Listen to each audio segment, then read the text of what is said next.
This is Roxanne Rojas of Rox Interiors. Join me as I walk through you inside a quaint, modern, contemporary country home.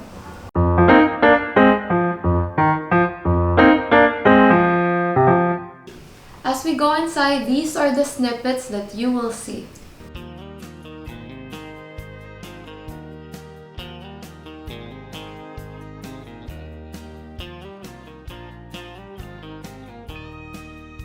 Before, this place was dim, lack of storages, lack of electrical outlets, and also it is so small and boring before.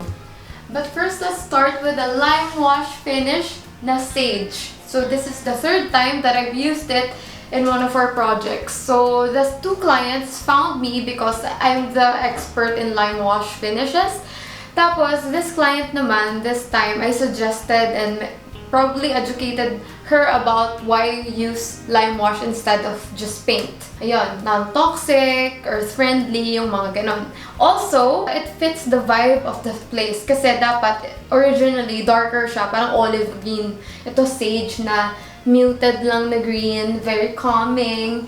Nagko-contrast din siya dito sa white na mirror storage with also the shelves na parang personality din niya talaga. So we go to the functionality of the space. We have a multifunctional sofa and a multifunctional table. So the first sofa, it looks simple but it has sliding doors sa ilalim for more storage. And dito naman, meron siyang natataas. So naglagay kami ng bisagra in Tagalog. Yon doon para tumaas siya. Then we also put ito na nga, may nag-charge ng phone. So, para pag nag-work si client, madali na lang. So, dito, functional. Also, ito, I shocked her a little bit kasi she thought na like small server table lang. And I just realized, why not 3-in-1? She can work here, she can dine, she can move this para dito yung friends niya to sleep over kasi may wheels siya. And yeah, thanks IKEA for the rug. Tapos, ang dami ng storage. Gano, dito na nga nilagay yung knives niya eh. Table napkins, tas may glass pa, tas again with the gold accents. Tas ito, mahogany. Wala to sa contract na mahogany lalagay ko, but I decided na to make it more look country to like put real wood.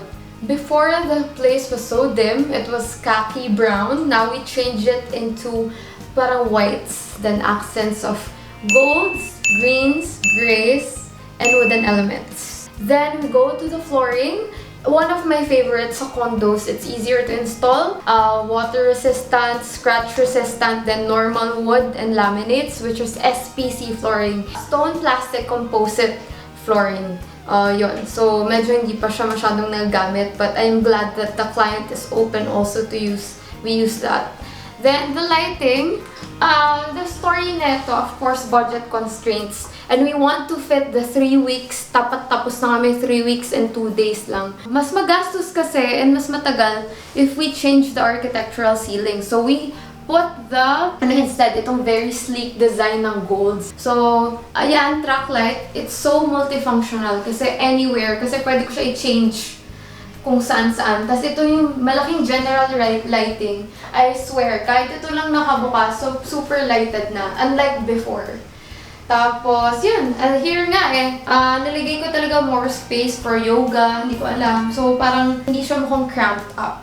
The overall look with the lighting, with the finishes, with the cladding, flooring, even the ergonomic layout, it looks more spacious, cozier, and brighter. So, in the kitchen area, I suggested 2 to 3 greens. So, nauwi kami sa olive green color. So, what's interesting about the color psychology of greens, puts you at ease, it's very calming. And yun nga, based on my client profiling, the people who like greens are malalim mag-isip. Wala lang. Generalization, pero yun.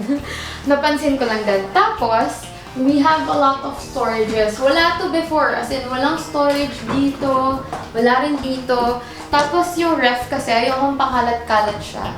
It looks cohesive pag meron siyang bahay, as we call it. Tapos, meron din dito. Dati wala to dito. Another storage here. Yon. Tapos, yan. Super dami. Pati sa ilalim. Tapos, so the countertop, then again, I hate using marble. This is actually marble design. I just emulated the characteristics of marble, but this is synthetic quartz. Okay, why quartz? Kasi less pore siya and stain resistant.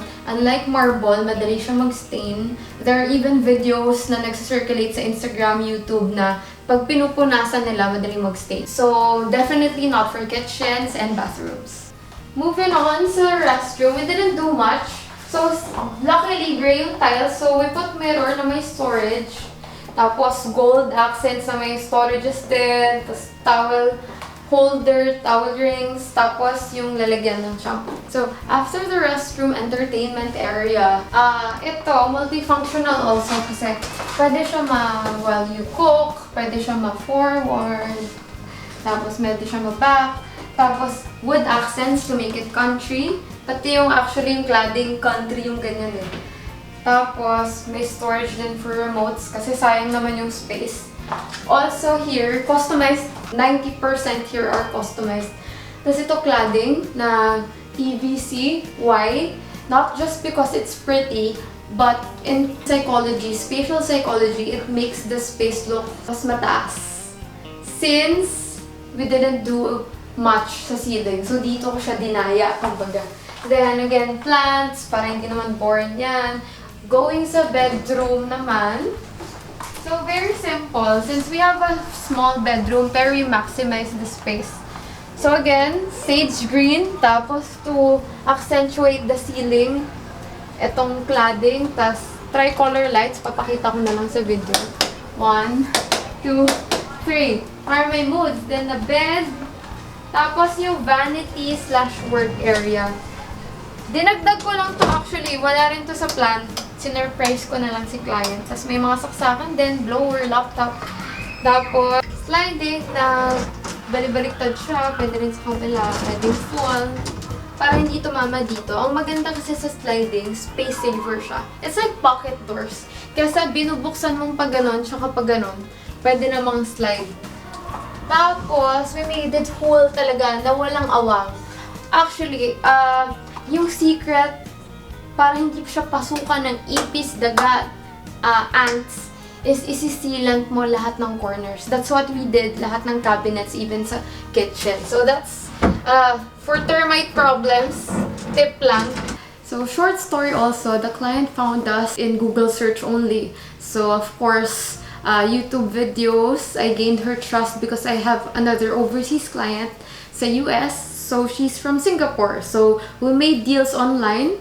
Actually, she's an easy client, fortunately. And out of the 3, she picked us. And I'm very grateful that she picked us also. Please follow our YouTube channel. Follow, subscribe, comment. Also, stay tuned for more. Our Instagram page and Facebook page. So bye guys. See you on the next vlog.